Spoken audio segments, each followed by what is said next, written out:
Hello, welcome everybody. I see people are getting all connected. Hi Jenny, hi Raymond, long time no see. Hello, I am Gigi Fuscamise. I am the Director of Community Relations for 3D Theatricals. On behalf of the entire 3D Theatricals team, I want to welcome you to this session of 3D+U. We're so excited. I'm just seeing my Jeanette come in. So today we have Chris Villian, who's going to talk all about cosplay, which is something I know nothing about, so I can't wait to learn everything about this. So let's see. I'm going to make sure we have everything. So Chris, right now, Jeanette is on board. There she is. There she is. And I will leave it to you guys. Evil mistress. Right. Oh, look at Jenny Schneep and Alex. Oh my God. Well, what's up, you guys? My name is Chris Villian. I am a cosplayer amongst a bunch of other things, but I believe today we are just talking about cosplay, and I'm here to kind of talk a little bit about it and enlighten you all on the topic, because it is something that a lot of people don't know about. And I believe Jeanette, especially Gigi. Somewhere. Gigi has no idea what's going on. Hi, everybody. Can you hear me? This is Jeanette. Yes. Hi. Yep. I have some horns on today and some makeup done because I'm trying to kind of cosplay a little bit right now. And, my kids are calling me Mama Facent today. Oh. That's such a good title. I love that. And so I've been chasing them all around the house, and they're like, Mama Facet.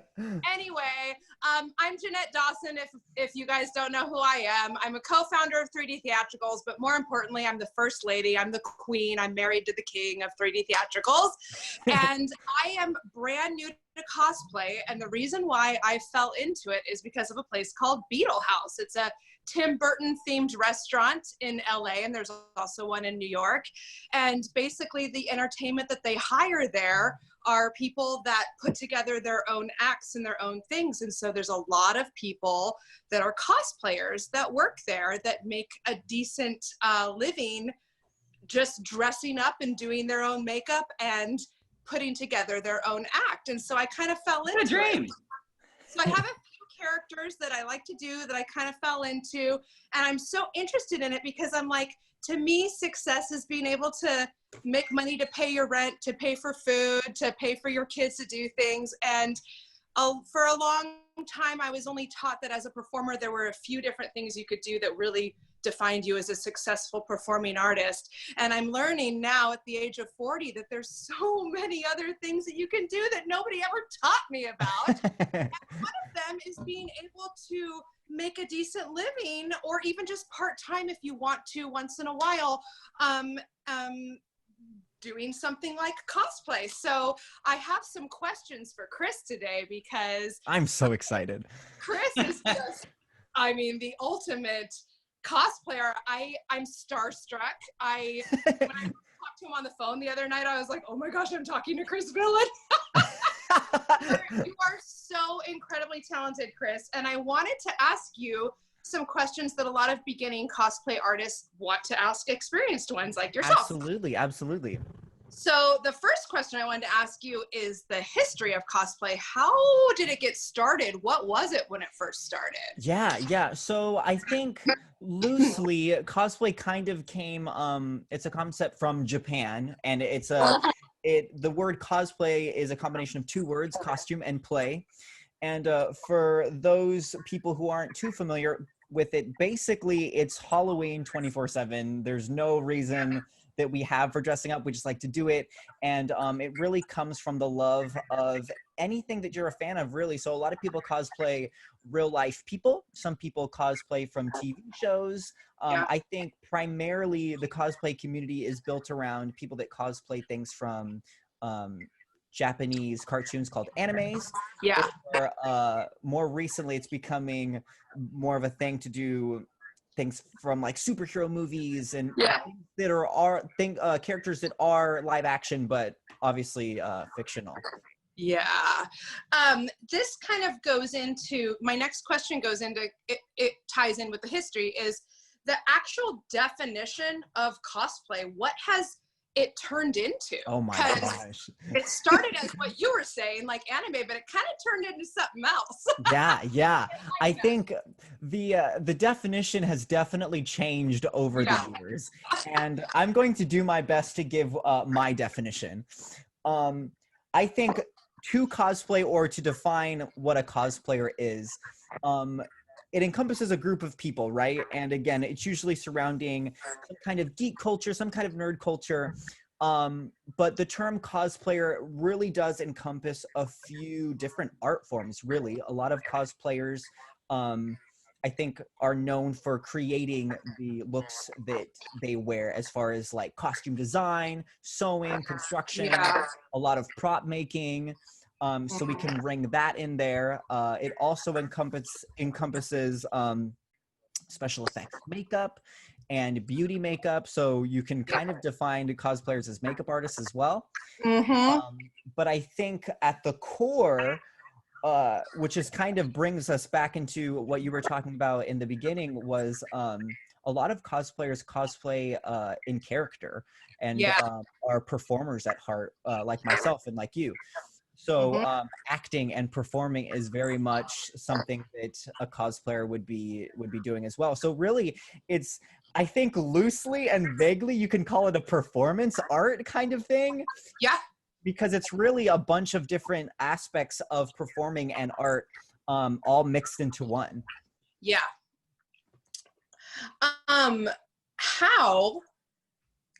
How my next question is, again, they kind of all roll, and they're so related to each other.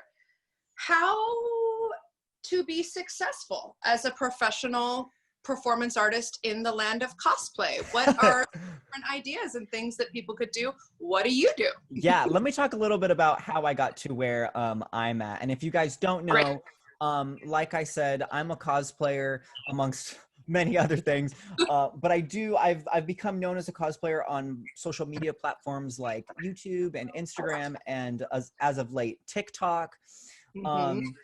And I started off kind of cosplaying, not even knowing what cosplay was. I was just kind of doing a few different things that I liked, and found out later on down the line that what I was doing was actually cosplay. So I started off my professional career singing for the Disney parks, and while I was working there, kind of gained a little bit of a fan base with the pass holders there, and they suggested, hey, it would be really cool to have you, or to hear you sing like more pop songs or some stuff like we hear on the radio. Is that something you'd want to do? Like, you should make YouTube videos. And I was kind of hesitant on it, because it wasn't something that I was really acquainted with. So I was like, if you guys will watch, I'd be more than happy to make videos, you know?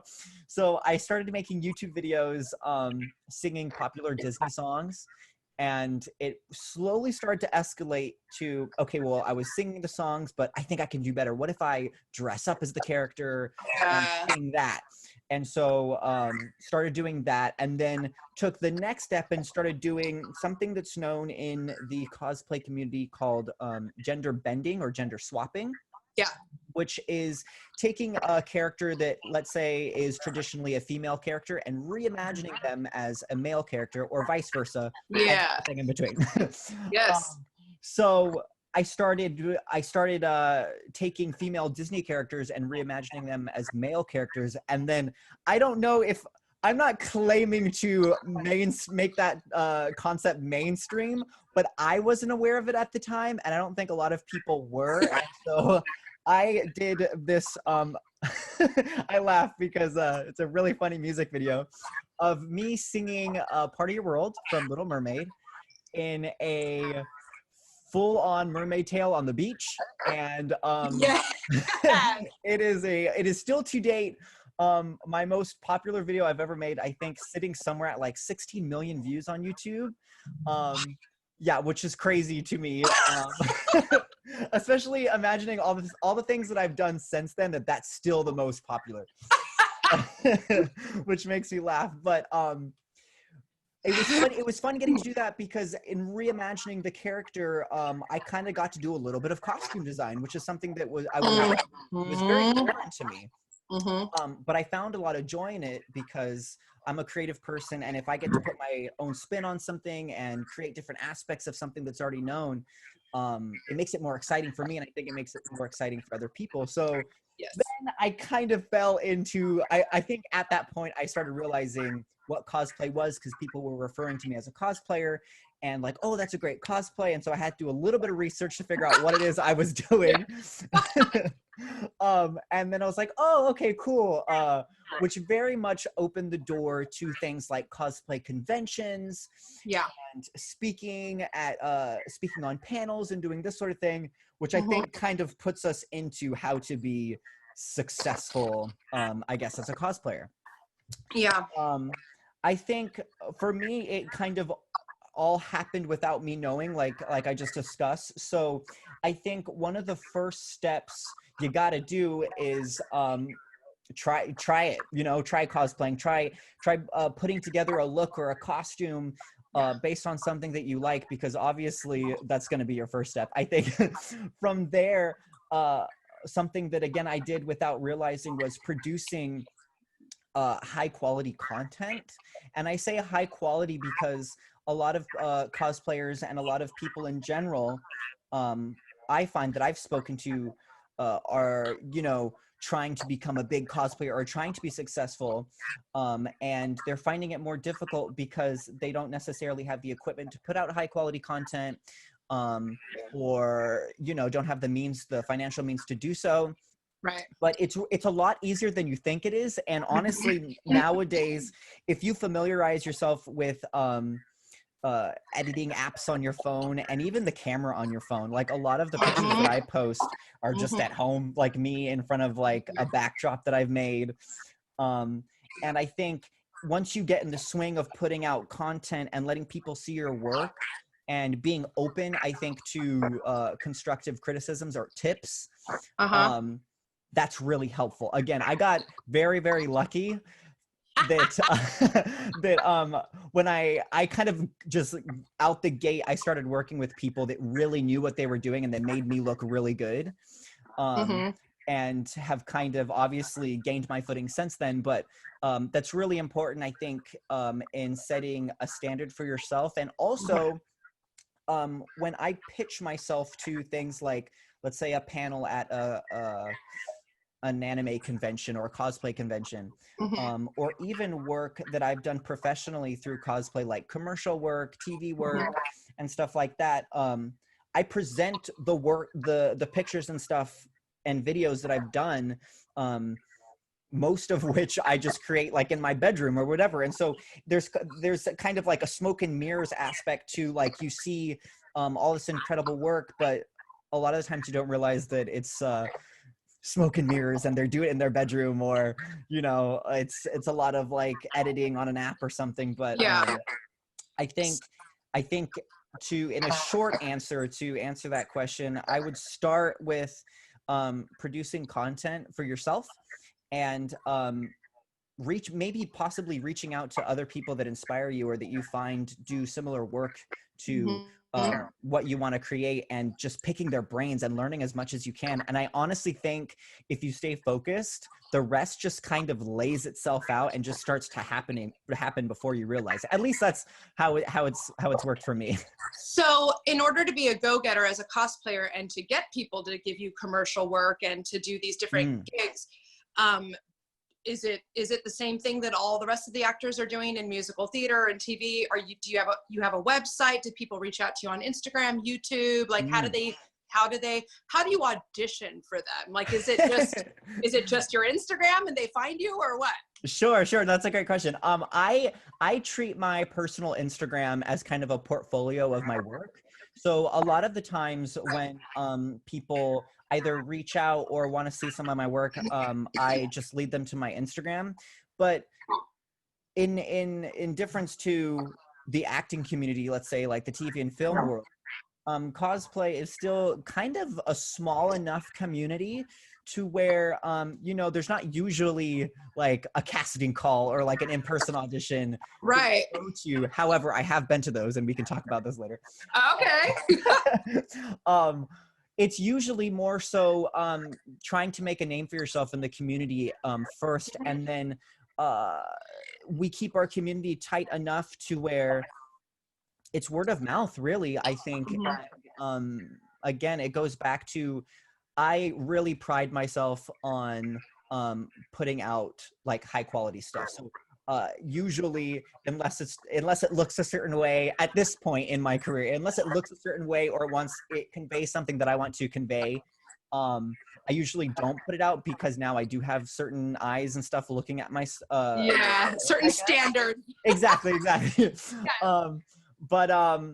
Yeah, I would say word of mouth, and also don't be afraid to, like in anything, you know, reach out and just ask, like, hey, if there's like a community or a convention or even like maybe a director for TV and film that you want to work with, just to reach out and be like, hey, here's some of my work. If you're ever in need of a cosplayer or a certain character type, here's some of my stuff, let me know. And I've had my representatives, like my manager and agent, do that on my behalf, but I've gotten some really, like, not to like toot my own horn, but I've gotten some really cool work of just, it's funny, like, to think that, like, you know, back a few years ago, I was singing on a beach in a mermaid tail, and like this last year was able to, I booked a national commercial with Geico, and got to appear as myself in the commercial. Like, I wasn't playing a character. I wasn't like, you know, guy number one. I was introduced on the commercial as Chris Villian, and I was there doing like special effects makeup on somebody who wanted to try cosplay for the first time. And like, what? That's crazy. You know what I mean? So that's, and that came from, I think Geico was looking for just like an interesting concept to shoot one of their commercials. And my manager reached out and showed them some of my work and some of the transformation videos that I've done. And they settled on this concept of, you know, there's like a little slogan or a little joke in every Geico commercial. Like, I think ours was, this transformation that Chris did was really hard, but you know what's really easy? Saving 15% or more on your like, it was something goofy like that. But it worked, and it worked for what they were doing, and that's on like my resume and my reel now, and it came from cosplay. So yeah. That's amazing. That's an amazing story. You keep, okay, so yeah, and then there are other things that I want to talk about later too with the success. Like, some people do princess parties, and some people run their own businesses for character parties, and they dress up and cosplay themselves, or they own their own wardrobe and wigs and they give them to other people, and they have a full-on business and have made a great living doing it. So we can talk more about that later. But you kept saying conventions. Ooh. And what are these conventions? Like, what are they? I hear they're really fun. It sounds like it's my jam. It sounds like they have bars at these conventions. I can guarantee you that these are your jam, and let me tell you why. Okay, so let us know. What are these conventions about? How do you get there? How do you get a ticket? Where are they? What do they mean? Who do you have to be to do it? Go. Yeah. So conventions are really like, it is the cornerstone and like really the foundation of the cosplay community, I think, because it's kind of where cosplay cultivated itself and became a big thing. There are a ton of conventions around the US and globally that you can go to. Some, if I'm in Los Angeles, so some local ones for me are things like WonderCon, which is held in Anaheim, at the Anaheim Convention Center. Another great one is Anime Expo, which is usually held in LA.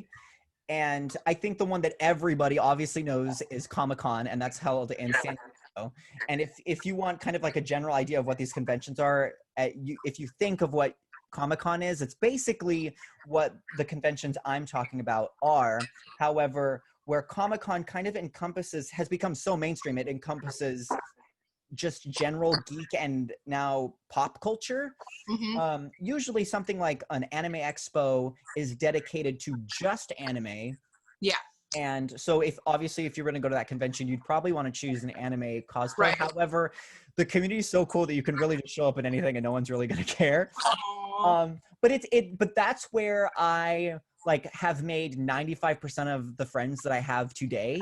Mhm. And it's also where you go and just meet new people and get yourself kind of acquainted with the word of mouth of everything and the culture of it all. Mhm. And I've learned, I want to say, most everything either from the conventions I've been to or from the people that I've met at these conventions.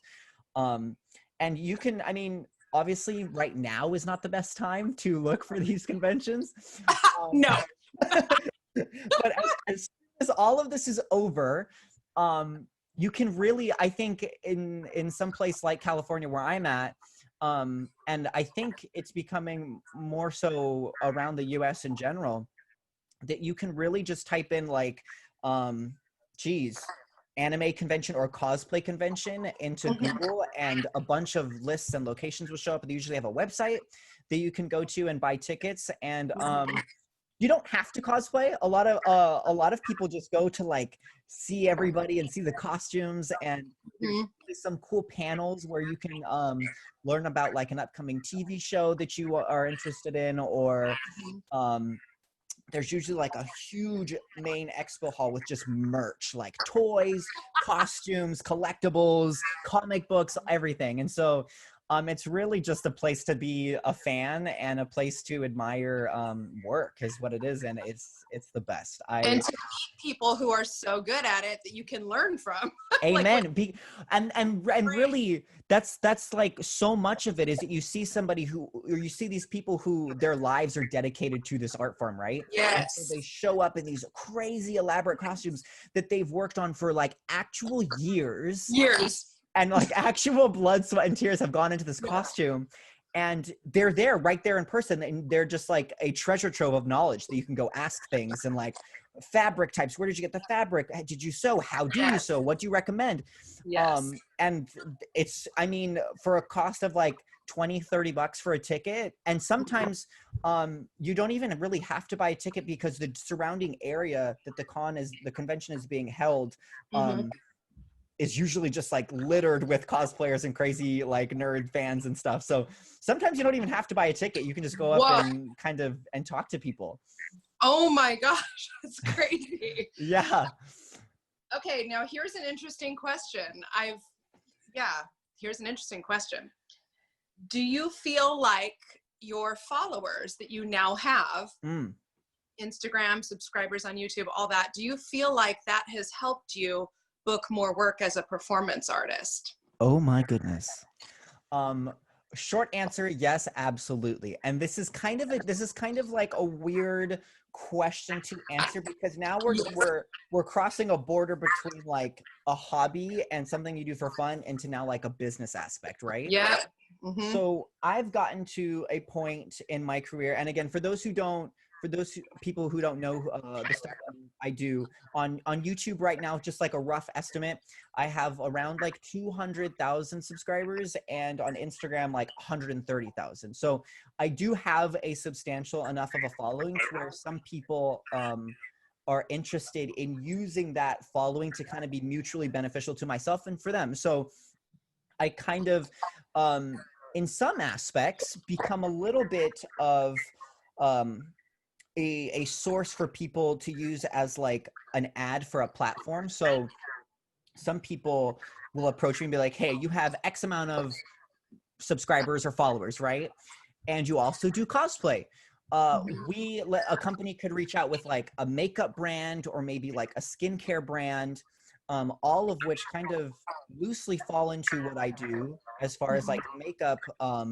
A lot of the characters that I do are special effects makeup, as like the makeup that you're wearing right now. And skincare can fall into that. A bunch of different things fall into the all-encompassing cosplay world. Yeah. So, a lot of the opportunities I get are just companies reaching out that want to get their product seen or reviewed. And stuff like that will usually happen directly through the platform that they want advertisement done on. So if they're trying to get their Instagram account shown, they'll send me a product, ask me to review it, kind of stuff like that. But a lot of the times it's kind of, I use it for myself as a pitch point, really. So even if let's say I go into an audition room for something like a commercial or a small film project, let's say, you can, and I have used it as a point where like, hey, listen, this is a tool in my belt that I have. I do bring X amount of numbers of an audience that people that watch the work that I do. So instead, like, let's say I try to use it as it's horrible because sometimes it comes off sounding like pretentious or like, you know, I'm such a big deal, I have X amount of followers. But I mean, when you go down to like bare bones, if somebody over there can like turn 1,000,000 times and kick their face, or somebody over here, you know, is like 6 foot tall and is like beautiful, I have a certain amount of people that watch my work. And so it's just kind of another tool that I have in my belt that I can use to present myself in a professional way that can help me book a job. And I think even if you don't have that following and you are a cosplayer, there are a vast amount of things that you can still use to pitch yourself, such as, hey, I have makeup skills. Hey, I'm a costume designer. Hey, I do all of these things. And that's all. And it's crazy to me that that all falls under cosplay, and that a lot of people don't recognize that. Like, I think when people think cosplayer or cosplay, at least people that are familiar with the term, they just think of like people that dress up in costumes, when in actuality it's so much more. So much more. That's why we're doing this, because it's so much more than that. There are a lot of different, I mean, to me, it takes many skills. So many. But also on that point, I think you and I had discussed a little bit about this when we were talking about kind of what we were going to talk about in general. I do want to touch on, as far as cosplay goes, yes, there are cosplayers who make their own costumes. Yes, there are cosplayers who do like amazing special effects makeup, who can make props, who can do all of these things.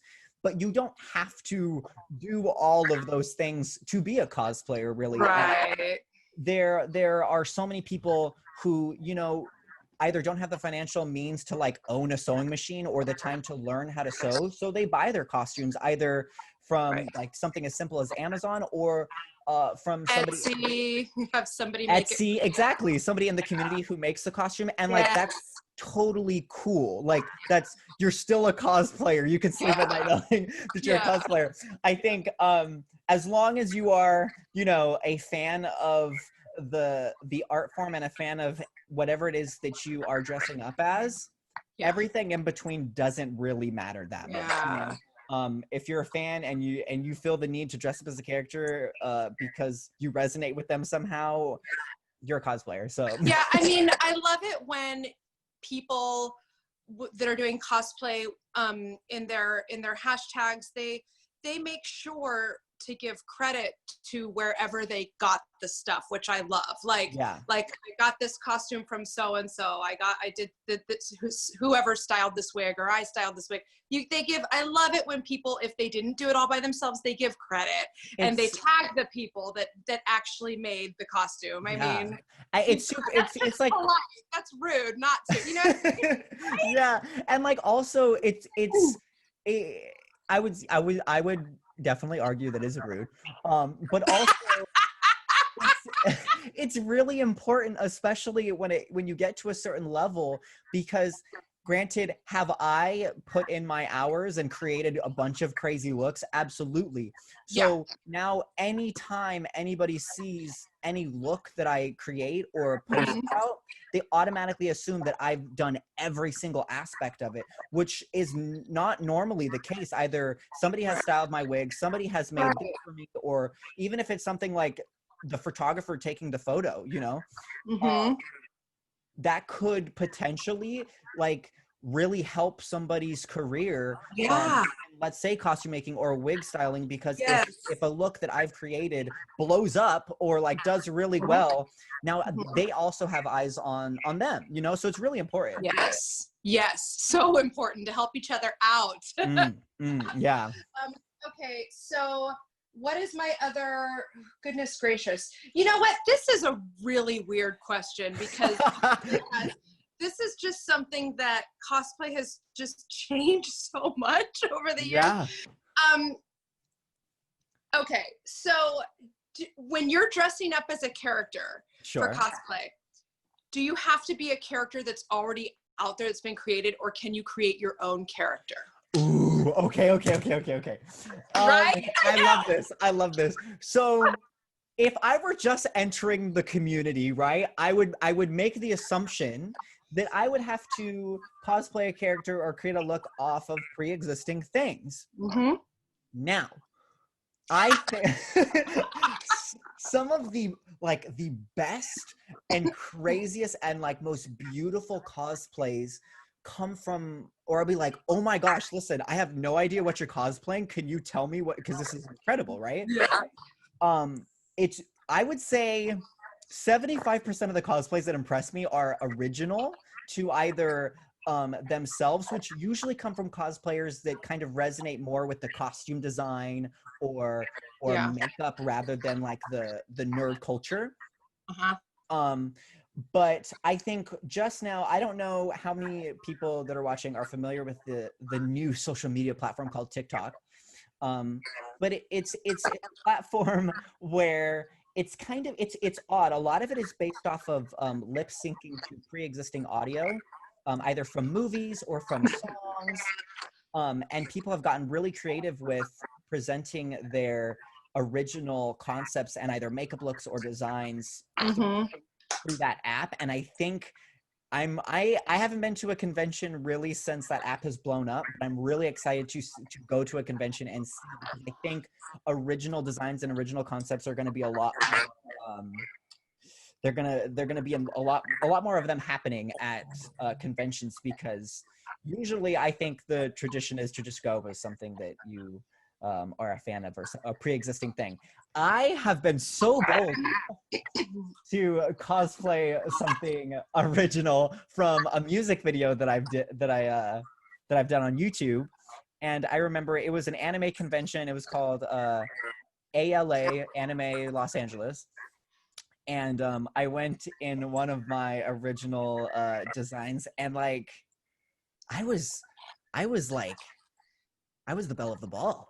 Like everyone was like, whoa, you look so cool. Like, tell me everything. Because also at these conventions, you know, after you've been to like 2 or 3, you're very familiar with what is popular to cosplay, and you're very familiar with kind of the different aspects of like what you expect to see, right? And so the fact that I showed up in something different, and that also, might I add, was pretty cool looking because I created it, was like, everyone was like shook. Like they didn't know what to do. They were like, whoa, you look so cool. Tell me all about it. And I was like, oh, you know, it's super casual. It's just a music video I did, you know. But it's also, again, if you're looking into a career in costume design or something like that, like do it. I think that's a really cool way to show off your work. Yes. Okay. This is something that needs to be talked about too. It goes in with what we were talking about before, like please hashtag politely, but it's a different angle. I follow the hashtag cosplay. Oh yes. And I see some people hashtagging cosplay that look more like they're bounding. Or not, they're just not in full costume. They kind of look like something else. And then it kind of like might be kind of rude to people who really are cosplay. Kind of stealing the hashtag a little bit. How do you hashtag politely where you're not screwing yourself with the community? Sure. No, that's smart. If you want to be successful, you want to work, you want people to notice you and hire you, but at the same time, you don't want to be rude. Yeah. No, and this I'm going to give, I feel like I'm going to contradict myself in this answer, but just because it kind of gets a little blurry. Yes. Like, for example, I would encourage anybody that is wanting to cosplay, if you put together a look and it's not the most high quality, or like, you know, it's the best you could do, hashtag cosplay, because you're cosplaying. Yes. However, on the flip side of that coin, for people in the community that could potentially come off as like this person isn't cosplaying at all, because they're used to seeing a certain standard of cosplay. And to touch, I'm going to full circle this because Yeah. On the topic of bounding, for those people who don't know what bounding means or are familiar with bounding, bounding is a term that was coined in the Disney community. A lot of people use the term Disney bounding to express their kind of version of cosplay, but it's not really cosplay. Let me tell you why. If I were to Disney bound a character, I would pick an outfit that kind of color coordinated with that character. So let's say Snow White, right? Snow White has a blue. I'm like, had to think what she looked like. She wears like a blue or a dress with a blue top and a yellow skirt. So if I were to Disney bound her, I would wear something yellow on top and something blue on top and maybe like pants or a yellow skirt. And to kind of generally get the idea that like, oh, you are in the same colors as this character. Red bow in your hair, yeah. Exactly. Maybe carry around like a purse with like an apple shape or something. It's all in the details. But I would say, and there's a reason why the Disney bounding exists, right? Disney bounding kind of came to fruition because people were such a fan of obviously the content that Disney puts out, and they wanted to show that their love for certain characters in the parks. Obviously, the Disney parks is not the best place to show up in full costume because they are trying to obviously represent their brand in the best possible way. So it's not appropriate to, let's say, show up in a full Snow White cosplay, but you can definitely, color block your outfit to look that way to show your love and appreciation for the character. Right. So I would say the main difference between cosplay and bounding is cosplay is definitely a costume. It's definitely like a full experience at some times, whereas bounding is very subtle. It's very much like a normal outfit that you've kind of engineered to represent a character. And having said that, bounding is very much an art form and cosplay is very much an art form. I think some people, there's like conflict with some people in the cosplay community and some people in the bounding community because they're like, oh, well, you're not bounding, you're cosplaying, but you say you're bounding, so, and like vice versa, so the lines kind of get blurred a little bit. Well, there's this thing lately that I've been following, the hashtag cosbound. Yes, which is basically, which I love. Yeah. Because people are basically bounding like neck down, but they're basically bounding, but they wear a wig, Sure. And it's very interesting. Talk about, keep talking. Sorry. Yes, no. It's all very complex, and I hesitate to use the word gatekeepers. However, there are a lot of gatekeepers in every one of these communities, right? Which I don't know. I tend to be, or at least have enough of a following to where I have enough of a voice in the cosplay community. And I think anybody primarily that does have enough of a voice really doesn't care that much. Just because it's like, listen, we're all a bunch of nerds. We're all kind of like doing what we want. So like, it doesn't matter to most of us that much, but that, I guess, for lack of better terms, negativity and toxicity does exist. Okay. And I think a lot of those people I think a lot of those people can really are really passionate about their particular art form that they do. And so that's what brings out kind of what I call the gatekeeping aspect of it. Yeah. But to speak on cause bounding kind of popped out of the ground really because there were cosplayers and there were bounders, and then there were, I think, people that were trying to bound like at the top Yes. at the top of like what bounding could be. Let's stretch it, right? Yes. And it kind of turned into cosplay, but it wasn't really cosplay because they weren't in a costume. They were usually just wearing a normal outfit that was color blocked and like maybe wearing a wig that was like beautifully styled. So cos bounding has now become a thing, and I think it's become the answer to said gatekeepers of like, listen, we're kind of just gonna do what we want, and you're just gonna deal with it. And if I love it. I love cost bounding. I think it's great. People get so creative. So creative. Yeah, and so it's another way of like dressing up, getting followers, becoming successful as a performing artist. I don't really have many more questions. There are other cosplayers that we can maybe talk to in the future that we could elaborate more on, like, you know, how to do the birthday parties and how to own your own business. I think we have about like 10 more minutes. I can talk on it briefly because I think it's super important.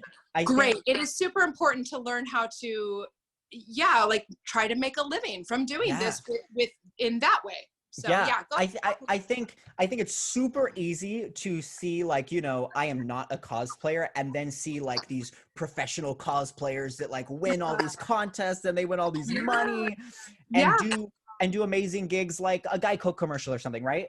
But there's so much that kind of in between there, and that also leads up to that. I think, for example, honestly, I would be surprised if any of my female friends that cosplay Disney princesses aren't a part of some kind of party business where, you know, you want, I don't know why I keep using Snow White. Let's use Ariel because I have to switch it up. You want Ariel to show up at either your daughter's birthday party or a friend's birthday party, whatever. Like, where are you going to go? Those people are cosplayers in my book. I mean, you could call them actors, but I would say 95% of the time, those people are in the cosplay community and have created the looks that they're wearing. Doing princess parties, or even like I've been approached to show up as Spider-Man like more times than I can count. Yep. Because I have a really good Spider-Man cosplay that I do. Yep. And like, listen, those parties pay good money, man. Yeah. Yeah. They like, you can usually get out the door for like anywhere from like 60 to $100 like an hour. Like, you show up, and usually if I'm doing a gig, which I've done gigs similar to something like a party, where if I'm dressed up, I'm now probably going to dress up early and just create content for myself, whether it's pictures or whatever. So like, I'm good. Oh, look at this. Someone just pulled up my Spider-Man cosplay. Look at that. You guys are quick.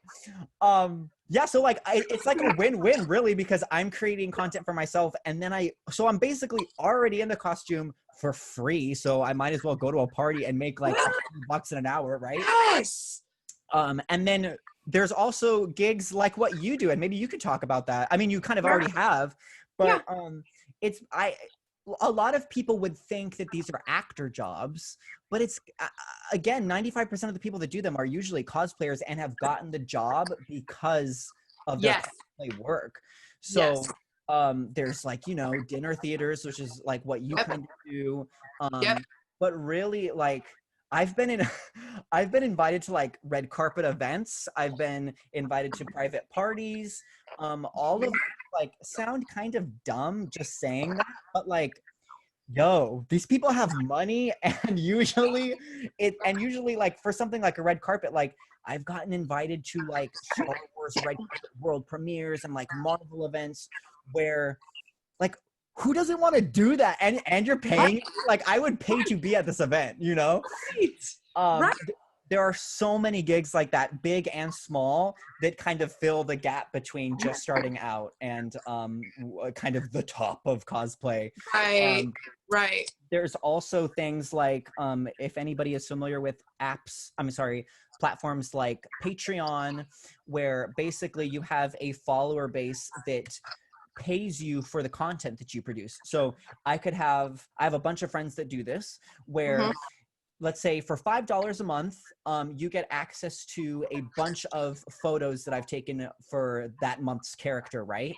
And so there's things and platforms like that where it's really helpful to either fund your addiction, which I like to call, or your hobby, so that you don't end up kind of putting yourself out of house and home to do what you love, you know? Right. I just wanted to say before we like try to open it up to a little Q&A, hopefully there's time for that.